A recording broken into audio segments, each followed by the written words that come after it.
Ideas have consequences. Actions are the result of ideas, thoughts, history. And they asked me to speak on the subject of tolerance. And to understand tolerance, you've got to understand where it came from. Most people jump into the answer without analyzing the problem. If you don't know how we got to where we are, trust me, you won't know how to get where you need to go. And so always find out what's behind that idea. What's behind that action, that consequence? Well, I need to do that with tolerance. And the thing that motivated me in tolerance is my family. I got 4 kids and 10 grandkids. And almost every book I've written, talks I give, everything, I prepared for my family first, and then for others after that. Tolerating the intolerable. To understand tolerance, you need to understand we've gone through an epistemological shift historically. Oh man, McDowell using all those big words. All big words have little meanings. Big words are for frustrated professors. Epistemology comes from the word like epistle. Basically, the source and the nature of truth. That's epistemology. Epistemology has gone through a total shift. And most people your age don't realize it, and a lot of people my age don't realize it. One of the biggest shifts historically. And let me show you what that is. We've always had 2 generations, adults, youth, parents, kids. We've always had that. But now, for one of the first times historically, we have 2 absolutely distinct cultures between adults and youth, and right in the Christian home between parents and kids. The problem is most kids know what parents don't. 2 distinct cultures. Now, let me explain how we got to 2 cultures and how truth has shifted. We'll go back a number of years to where, for hundreds of years, the paradigm of truth was this. You had a personal creator God in which all truth resided. Psychological, spiritual, philosophical, theological, scientific, everything. All truth resided in a personal creator God. Man was at the bottom. Humanity was created to respond to the truth in that personal creator God. For hundreds of years, that was a paradigm of truth. And then 3 or 4 movements, I call them movements, came onto the scene over a few hundreds of years that shifted everything. The first was the Renaissance. The Renaissance came onto the scene and said, look how great humanity is. Look how great man is, woman is. And this is when they developed the portraits, the statues of the human body and everything. And what the Renaissance did was bring the concept that there's a personal creator God which all truth resides about a quarter of the way down the video screen of history, and elevated humanity. And it wouldn't have changed if it wasn't followed years later by another movement, which is the Enlightenment. The Enlightenment came onto the scene. And now notice a difference. Each movement had a different opinion about God. It said, we no longer need God. Why? See how great mankind can reason. We can reason through the sin problem. We can reason through salvation. The best graphic of the Enlightenment is this. You've all seen it. It's a kind of a crusty sea captain. And he's at the wheel of his wooden ship in a huge storm, and Jesus is standing there with his hand almost on his shoulder. And remember the caption read, Jesus is the master of my destiny. What the Enlightenment did, picture this. The Enlightenment took that hand off his shoulder, and the caption reads, I am the master of my destiny. And what the Enlightenment did was bring the concept of a personal creator God another quarter of the way down history and elevated man. And then it was followed by another movement, which a lot of people didn't call it a movement. But let me tell you, its philosophical, metaphysical, theological impact was great, called the Industrial Revolution. The Industrial Revolution came onto the scene and said, we don't need God. Now notice the difference. See how great mankind can create. This is when the patents spread worldwide, great machines, everything. And what the Industrial Revolution did was bring the concept of a personal creator God another quarter of the way down the screen of history and elevated humanity. And then at the beginning of the previous century, onto the scene came Darwinism. Darwinism came on the scene, and I try to choose my words very carefully. Darwinism said, we don't even need the concept of a personal creator God. And with that, the concept that there's a personal creator God in which all truth resides and humanity responds to it, in many people's minds fell off the video screen of history and it left humanity, created humanity. Out of this, you can trace almost every major thought process today. A lot of people don't realize that. For example, what is the greatest value worldwide? Far greater than what freedom was or justice or anything. Can anyone tell me what it is? Tolerance, folks. Tolerance is the greatest promoted value. You can't even be a member of the United Nations if you do not promote tolerance. Now, tolerance used to mean this. For my video driver, jump over to the next page to, I can't read the slide, it's so small, the number.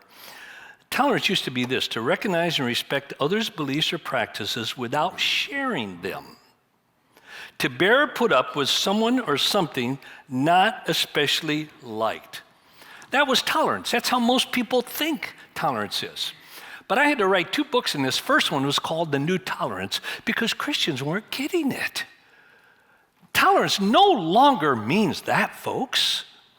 Tolerance means whenever you hear it in a political, religious, or educational or cultural setting, tolerance means all values, all beliefs, all lifestyles and claims to truth are equal.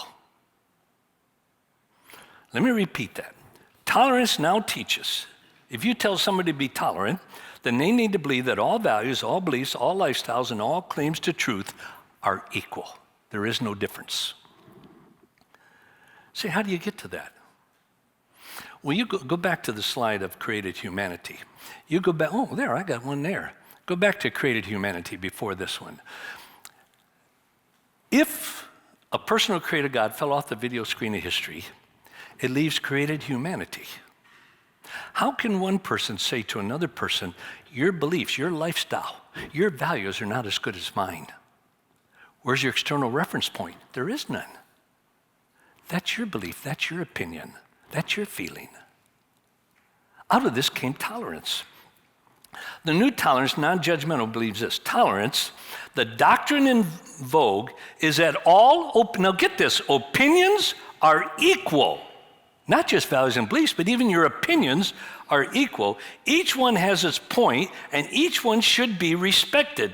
That is to say, there is no rational way to decide between them. Dr. Fernando Sabater, the author of Nation Within the Nations, a Spanish author.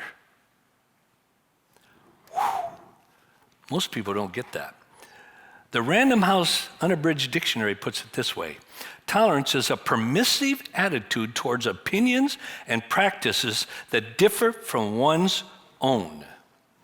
If you say, I believe in tolerance, you must do 2 things. 1, you must give to other people permission to hold their values, their beliefs, their lifestyle, etc. But second, you must praise that.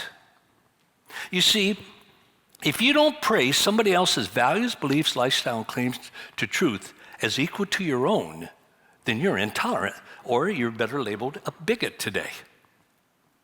You must give permission and praise. You see, whenever you hear the word respect today, has totally changed. When it says, well, you need to respect them, that means you need to give them permission and praise them for their values, belief, lifestyle, and claims to truth.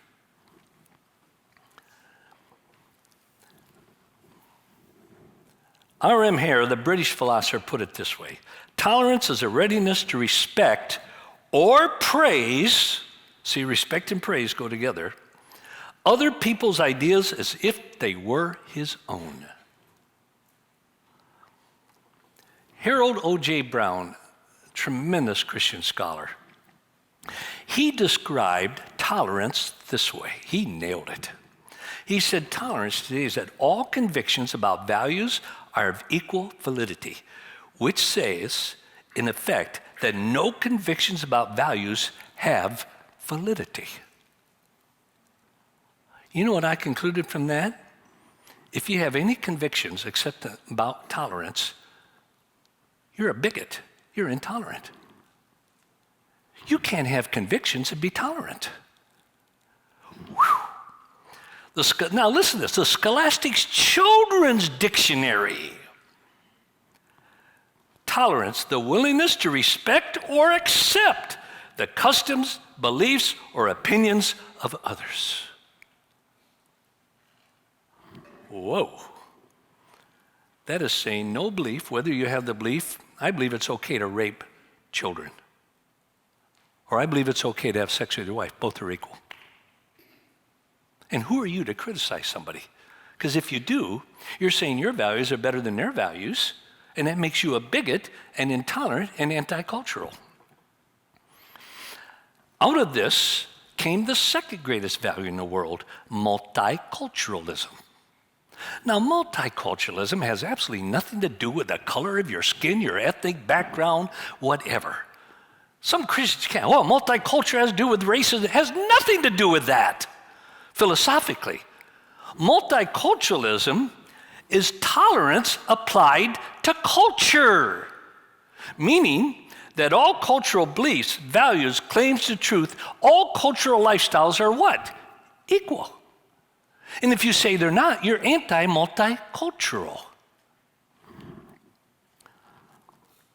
Multiculturalism is the application of tolerance to culture. Look at the third greatest value in the world today is what? Diversity. Diversity has nothing to do with the color of your skin, nothing to do with the ethnic background or racism or anything. Philosophically, diversity means with all of our diverse values, with all of our diverse beliefs, with all of our diverse lifestyles, with all of our diverse convictions, they're all equal. Diversity means equality in the midst of diversity. And if you say there's a quality, belief, a lifestyle greater or lesser than another, you are anti-diversity. Has nothing to do with the color of your skin or anything. In the midst of different values, beliefs, and everything culturally, all are equal. This leads to how we live this out. How do we live this out? It's a difference between truth created and truth discovered. The difference between truth being created or truth being discovered. Here's a conversation. Adults will look at a situation today and say, what did Jesus mean when he said that? What did Jesus mean when he said that? Most youth don't grasp that. Because if you sit in on youth Bible studies, right, to some of the finest churches, youth interactive groups, and most people don't catch it, it goes like this. Well, what did Jesus mean when he said that? What does it mean to you? Do you see the difference? Between adults, what did it mean to Jesus, to where it shifted because all truth is personal. All truth is created. All truth is personal opinion. So what does that mean to you? It doesn't mean what it meant to Jesus. Whatever it means to you is just as valid and true and authentic as what it meant to Jesus. Because all truth is personal, personal opinion, personal value, personal belief, personal lifestyle. A young lady from Paris, Texas. I remember the first time said, you're going to Paris. I got all excited. Oh man, it was Texas. A young 16-year-old girl, a leader in her evangelical church at First Baptist, Paris, Texas, wrote a column for a newspaper. What is true? What is true today will not be absolutely true tomorrow. What was truth yesterday is not absolutely true today. Therefore, there is no absolute truth. I was standing in line at the Dallas-Fort Worth airport, and a man was propagating this, talking to others about it, and I turned around and I said, there is nothing that's absolute that stays truth all the time. He said, no. I said, I said, was President Reagan President from 1980, 1988, yes. Was that true 10 years later? And he said, oh, yes. Is that true today? Yes. Will that be true in 10 years? Yeah. Will that be true in 200 years? Yes. I said, excuse me, I thought you said truth always changes. Most people don't think through their own beliefs, even Christians, pastors, others. The other way this position of truth changing has affected us is this, where for older people, if it is true, it will work. For young people, if it works, it is true. There's a major study done of young people, many involved evangelicals, and it asked, how do you know something is true? 80% said, if it works. If it works. This is the way it goes. You look at a pastor who made a decision to commit sexual immorality. Don't let people off the hook easy, folks. And all decisions like that are a result of a lot of small decisions in your life. Compromise a little here, and then boom, it happens. It just doesn't happen, folks. It's a result of a trend, usually, not all the time. And so you look at the pastor, an adult sitting in the pew would say, he is not living the truth. Why? Because if it's true, it will work. It's not working. It's a problem with truth. No, he's not living it. Youth would look and say, it's not true. What? Whatever the pastor believes and teaches. Why? It doesn't work. That's a total shift in truth. I put it this way to help me understand the progression of truth. Years ago, truth was objective. It's what you observe. Then truth became subjective. It's what you think. And I'll tell you now, folks, if you study truth, truth is in one place. Truth is emotional. It's what you feel. A total shift from objectivity through subjectivity to emotions. The same-sex marriage debate, I said to Sean, Sean, you're my sounding block, because he's so smart. Boy, is it a challenge to father him. But anyway, and he's got 3 sisters just like him. And I said, son, I've come to the conclusion that for the first time historically, with the same-sex debate is the first time that feelings has trumped truth. The same-sex gender has nothing to do with biology, facts, truth, or anything. It has to do with how you feel. I'll never forget, Sean looked at me and he said, Dad, you're right. And I was. George Lucas in Star Wars put it this way. Ultimately, the force is larger mystery of the universe, and to trust your feelings is your way into that. And later he said, trust your feelings. You think I'm wrong on that? Several years ago, every year they add a new word to the dictionary. I forget what the word is this year. App, I think it is. Or something really unusual. But several years ago, they added the word post-truth. Notice how the dictionary defines it. Pro-truth, post-truth, relating to or denoting circumstances in which objective facts are less influential in shaping public opinion than appeals to emotions and personal belief. That's a new word in the dictionary. We've turned the personal emotions and beliefs over against objective fact or truth. Not long ago, came out with a book on fire and fury in the White House. And the author, Michael, presented all this stuff about fire and fury in the White House and never documented anything. And the moment it came out, it became very controversial because people he named in it said, that never happened? I was out of the country in that day and everything. And so Katie Tur of MSNBC was interviewing him and said, if people are questioning it, Why not produce the evidence? I think 99.9% of America missed the answer. Katie Tur did. He answered this way: my evidence is the book. Read the book. If it makes sense to you, if it strikes a chord, if it rings true, it is true. Do you see how stupid that is? Katie Tur didn't see it. She answers, I read it. A lot of the stuff did read and did feel true. Been a whole shift from objective truth to feelings. How do we deal with this? What do we do? Sean and I wrote a book on this called Unshakable Truth. How do you present truth in the 21st century to get through all the noise that's out there and get someone's attention and see them come to Jesus? I think a key man was Justin Martyr.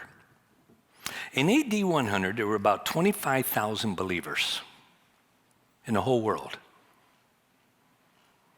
In the first 2 years, there were more Jehovah's Witnesses.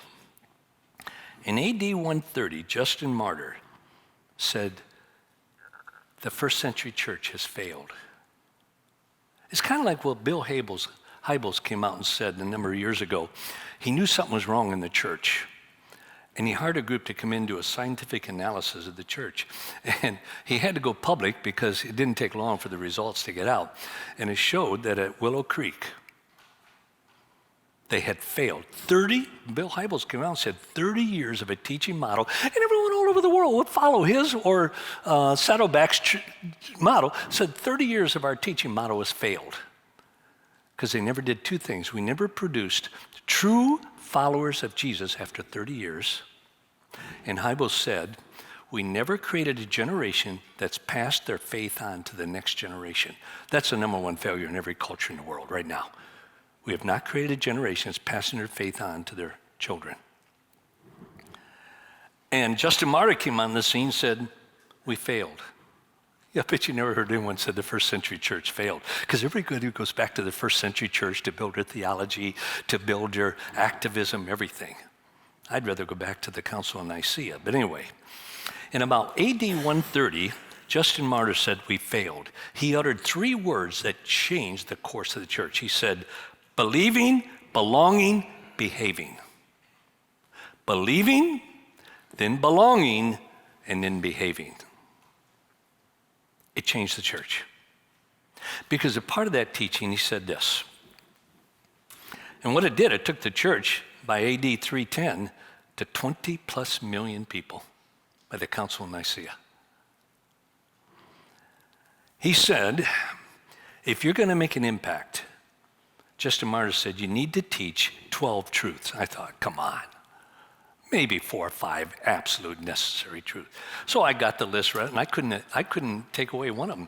Here was one. He said, you've got to teach God exists, God's word, original sin, God became human, Christ's atonement for sin, justification through faith, living the transformed life, Jesus' bodily resurrection, the Trinity, God's kingdom, church, and return to Christ. Now, which one of them would you leave out to create a true follower of Christ? None of them. He was brilliant. But the key was not just in what you teach, it was how you taught it. And I believe Sean and I had to go back 1,800 years or 1,700 years to find out how to teach truth today. 4 simple steps to break through the whole feelings, environment, everything. And this is what Justin Martyr taught. You ask 4 questions of any truth you're teaching. So you're teaching on God.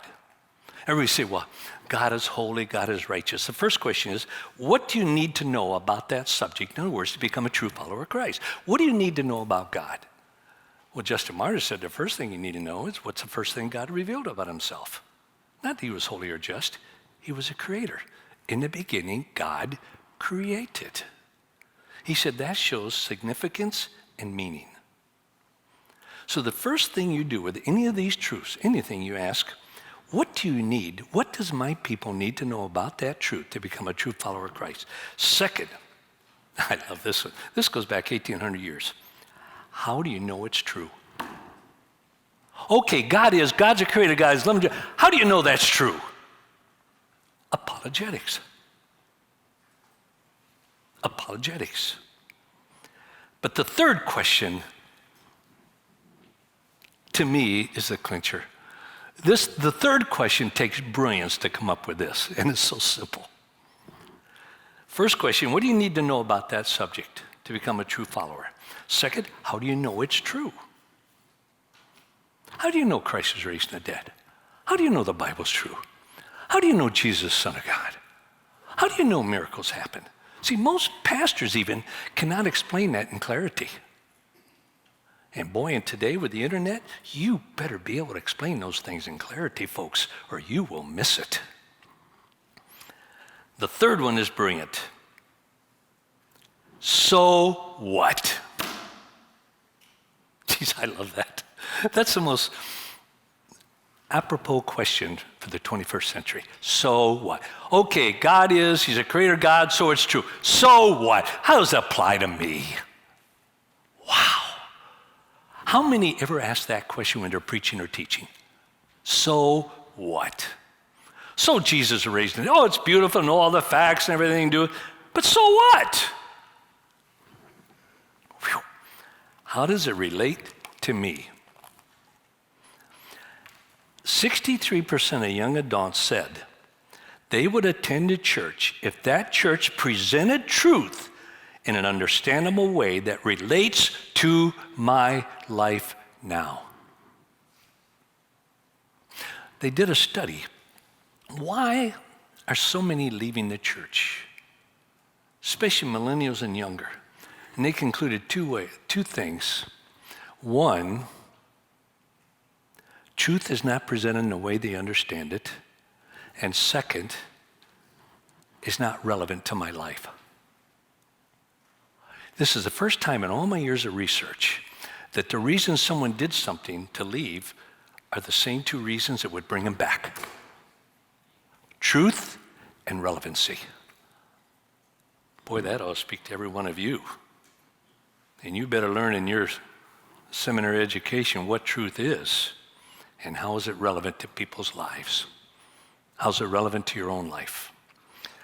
84% of Christians 18 to 29 years old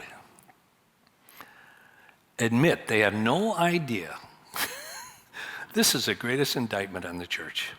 They have no idea how the Bible applies to their field or professional interest, barring the research.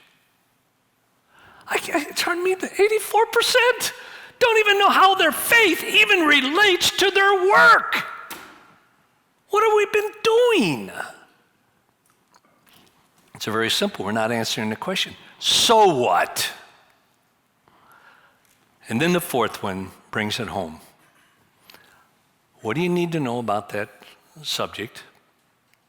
How do you know it's true? So what? And the fourth question, how can I experience it? Two ways. This was part of what Justin Martyr said, belonging. How can I experience it in relationships and with the truth giver? How can I experience it? Whew. I've read all the books on how to preach, how to teach, everything. I'll tell you this, I never went one that comes close to what Justin Martyr said. With any truth today, what do you need to know about that truth?